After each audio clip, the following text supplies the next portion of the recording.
म्हणजे तात्कालिक नाग लोक होते, त्या नाग लोकांचा पराभव करण्यात आला आणि नागांचा पराभव म्हणजे आपला पराभव. आपण सारे नाग वंशज, हे आपल्या बापाने सिद्ध केलेलं आहे. नागपूरला जी धम्मदीक्षा होते याच्या पाठीमागचं कारण हेच होतं की नाग लोकांची वस्ती म्हणजे नागपूर, तिथून वाहणारी नदी ही नाग नदी आहे आणि त्या ठिकाणी आपले पूर्वज राहत होते की जे पूर्वज जातीय बौद्ध धर्म जोपासता होता हे बाबासाहेबांना माहिती होतं. आणि म्हणून आम्हाला बाबासाहेबांनी बौद्ध धर्माची दीक्षा देताना बाबासाहेबांनी जी काही एवढे मुक्कामींची घोषणा केली होती, धम्म घेण्याची, ज्या ठिकाणी माझ्यामध्ये परिवर्तन घडेल अशा पद्धतीची व्यवस्था नाही. बाबासाहेब आंबेडकर होते शिकून सुद्धा त्यांना जे चटके बसत होते, आपले चटके तर त्याच्यापुढे काहीच नाही. मग बाबासाहेब आंबेडकरांनी ज्यावेळी एवढं मोठं उच्च शिक्षण घेऊन सुद्धा बाबासाहेबांच्या विचारांना प्रोत्साहन मिळत नाही. आपल्याला सुद्धा आपल्याला काही गोष्टी करत असतील, त्याला जर प्रोत्साहन कोणी दिलं नाही तर आपण पुढं जात नाही. म्हणून आपल्याला प्रोत्साहन मिळालं पाहिजे. म्हणून बाबांनी आपल्याला धम्म दिलेला आहे. बाबासाहेबांनी धम्म आपल्याला असाच दिलेला नाही आणि त्या धम्मावर मार्गक्रमित होण्याचं तुमचं माझं सारांचं कर्तव्य आहे. बाबासाहेब आंबेडकरांनी ज्या ज्या गोष्टी सांगितल्या मी प्रत्येक वेळी म्हणतो आमचा उदाहरण बापच म्हणजे बाबासाहेब आहेत. मग उदाहरण बाबाच्या मार्गावर चालायचं की नाही याचा विचार आपण करणार का? की बाबासाहेबांच्या विचार चालायचं नाही, आम्ही तिथंच मार्गावर चालायचं, पण माझा आमचा अन्याय कसा झाला की आम्ही बाबासाहेब म्हणतो जबेन. तर बाबासाहेब ही जी गोष्ट आहे ही अंगीकाराची गोष्ट आहे.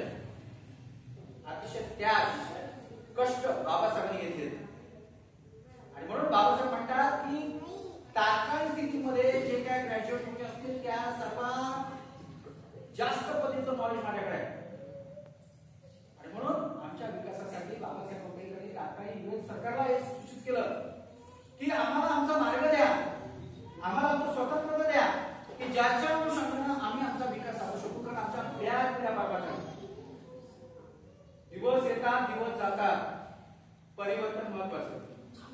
जोपर्यंत आमच्या वागण्यामध्ये सायबी उभा येणार नाही तोपर्यंत खऱ्या अर्थानं बाबासाहेबांनी आपल्याला दिलेला धम्म हा विकास पावला असं म्हणताना नाही. आणि म्हणून 14 ऑक्टोबर या दिवशी बाबासाहेब आंबेडकरांनी आम्हाला धम्मदीक्षा दिली. ही धम्मदीक्षा खऱ्या अर्थानं आमच्या जीवनामध्ये विकास साध्य करणारी आहे. आज त्यांच्या मार्गावर आपण जाणार आहोत. 69 धम्मचक्र प्रवर्तन दिन संपूर्ण देशामध्ये साजरा केला जातो आणि या साजरा करणाऱ्या धम्मचक्र प्रवर्तन दिनानिमित्त आपण सार्वजनिक एकत्र आला. बऱ्याचशा गोष्टी सांगायच्या आहेत पण वेळ कमी आहे आणि त्या अनुषंगाने फक्त एवढं म्हणेल साहेब येतात का अजून? बरं ठीक आहे, साहेब येतात तर करण्यासाठी तोपर्यंत तुमच्यामध्ये कोण बोलणार आहे का? कारण आजचा जो दिवस आहे या दिवसाचं थोडं महत्व आहे आणि हे महत्व निश्चित करण्यासाठी आज आपण साजरा करत आहोत.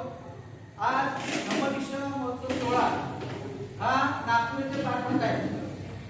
जशी आपली 6 डिसेंबरला गर्दी असते तशाच पद्धतीमध्ये आज या ठिकाणी नागपूरला धम्मदीक्षा सोहळा पार पडत आहे आणि त्याचे साक्षीदार जगातील सारे लोक आहेत. प्रज्ञाशील आणि या त्रिवेणी संगमाचा आपल्या देशामध्ये मोठा प्रभाव आहे. तो प्रभाव आपण साध्य केला पाहिजे. एक सम्यक मार्ग तथागत गौतम बुद्धांचा बाबासाहेबांनी आपल्याला दिलेला आहे आणि त्या मार्गावर मार्गक्रमित होणं, त्या मार्गावर मार्गक्रमित होणं हे तुमचं माझं आद्य कर्तव्य आहे. यापूर्वी धम्मदीक्षाचे सोहळे होत असताना फक्त भिक्खूच धम्मदीक्षाचे सोहळे करत होते. बाबासाहेब आंबेडकरांनी ज्यावेळी धम्मदीक्षाचा सोहळा घेतला त्यावेळी बाबासाहेबांनी सांगितलं दरेकाला धम्माची दीक्षा द्यावी. म्हणजे प्रत्येकाने ज्याला ज्याला धम्म कळलेला आहे त्याने तो धम्म दुसऱ्याला सांगावा. हे बाबासाहेब आंबेडकरांनी आम्हाला सूचित केलं आहे. त्यामुळं आपल्या वागण्यातनं, आपल्या बोलण्यातनं समोरच्या व्यक्तीवर तो प्रभाव पडला पाहिजे. म्हणून दरेकाने दरेकाला धम्मदीक्षा द्यावी हा बाबासाहेबांचा महत्त्वाचा संदेश आहे. शिका, संघटित व्हा, संघर्ष करा, फक्त सांगितलं नाही, हे आचरणात सांगितलं.